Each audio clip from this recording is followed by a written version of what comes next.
there's a distance between us. It's getting hard to reach out. Haven't seen you in seasons, but all I hear is your voice. I know my limits, you can break me down, but I'll stay till the finish line. And I've been counting minutes for quite some time now, just to see you again. And I've been counting days to get away, to see you again, see you again. Been finding ways to get away, to see you again, see you again. QJ Motor Torino 125. So ito yung classic scooter ni QJ guys. Actually meron silang available na tatlong color variant, which is black, yellow at saka white. So dati guys, nung pumunta tayo dito, hindi pa to available. Pero ngayon, available na. Kaya naman hindi natin papalagpasin na hindi to bigyan ng review. So umpisahan muna natin guys sa kanyang technical specification. Of course, it is powered by 124cc, 1-cylinder, 4-stroke, single overhead cam, air-cooled, at ito ay merong lakas na 6.5 kilowatts at 7,500 RPM and max torque of 9.5 Newton meter at 6,000 RPM. At magugulat kayo guys dahil napakalaki ng fuel tank capacity nito, kaya naman kahit sa long ride ay hindi ka na mabibitin pa. Meron siyang fuel tank capacity na 6 liters. At pagdating naman sa seat height, meron siyang seat height na 760mm at ground clearance na 125mm. Kaya naman kahit 5 flat ka ay kayang-kaya mo tong abutin. Ito rin ay merong timbang na 109 kilograms. Kaya naman kahit lady rider ay kayang-kaya tong i-maneuver. So, dito na muna tayo guys sa kanyang overall looks.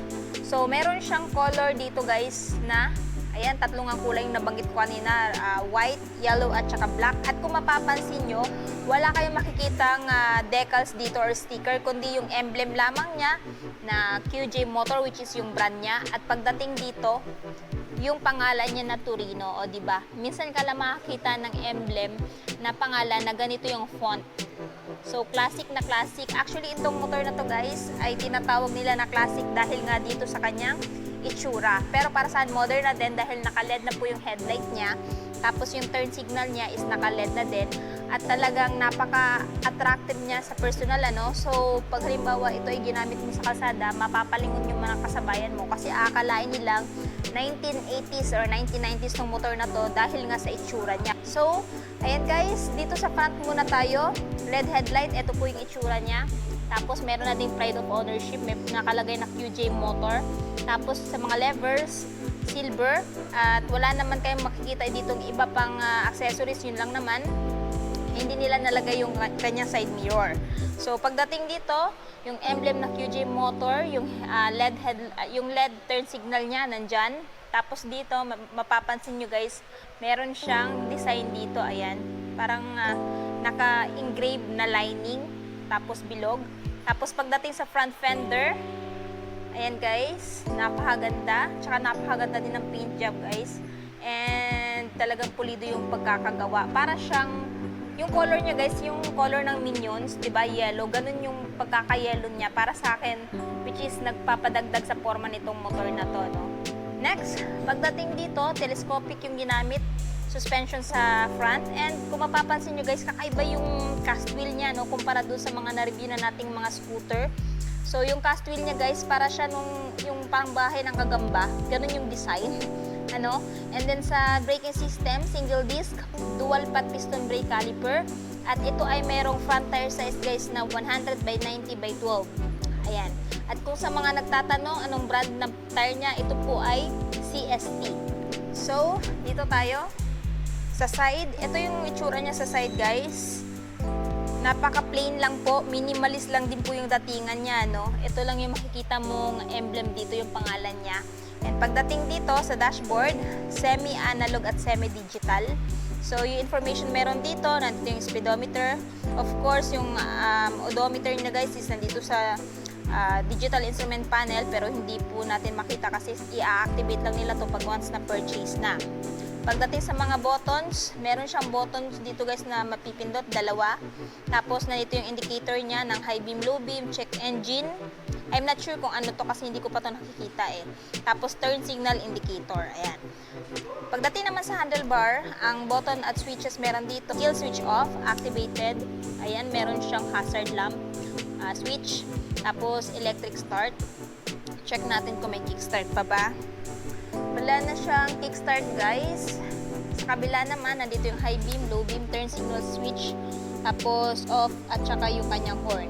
Pagdating sa front pocket niya guys, malaki yung front pocket niya, no? So, kasyang-kasya dito kahit dalawang phone.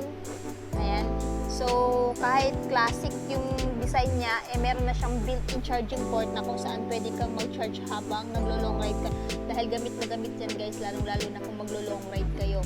Pagdating sa footboard, ayan.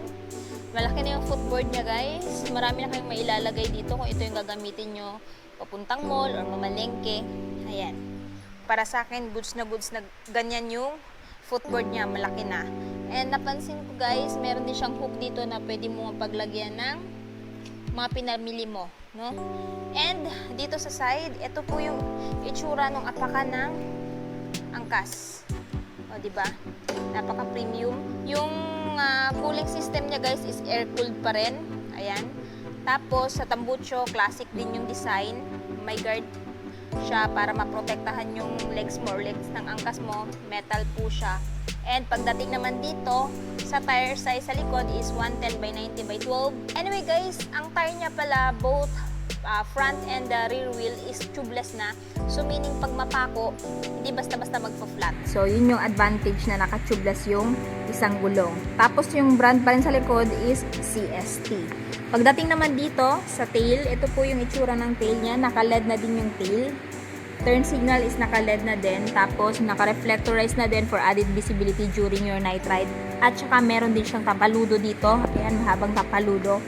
So makakaasakan lahat ng putik dito diretso. Tapos naka-reflector na din, no? Tapos braking system na ginamit is drum brake. Ayan. Single shock or monoshock unit swing yung suspension niya. Tapos sa mga nagtatanong, ito yung panggilid niya guys. Ayan. Tapos ganun pa rin, merong nakalagay na QJ Motor which is yung brand. Yung center stand niya at yung side stand. So pansin nyo guys, wala na po siya nung kickstart.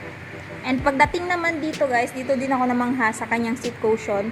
Generous na, plus maganda din yung seat cover niya which is leather type. Sa long ride hindi na po masyado sasakit yung puwet nyo dito kasi malambot po yung seat cushion niya. Tsaka napakalambot din po ng seat cover niya, no? So dito po yung kanyang underseat. Ito po yung underseat niya guys. Marami na kayong may ilalagay na gamit dito, no? Papers ng motor, raincoats, etc. Depende kung ano yung trip ninyo. Tapos ito yung fuel tank niya guys, which is 6 liters.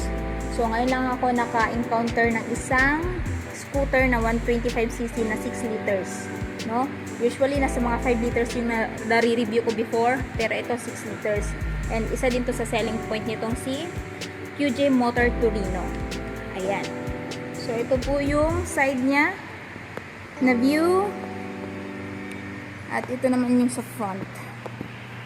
So, maganda to guys, pang regalo sa father niyo if ever gusto niya ng scooter na classic. Actually, meron naman kayo mapagpipilian dito at saka kararating lang din ito guys. So, pagdating naman sa presyo niya, ayan, nasa screen, ilalagay ko na lang din dyan. At kung gusto niyo pong makapag-inquire, ito po ay available dito sa may Bristol, no?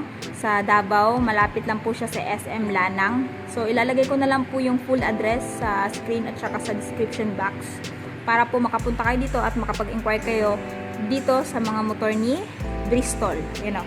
Actually, sa Bristol, meron din silang QJ Motor at saka Moto Morini.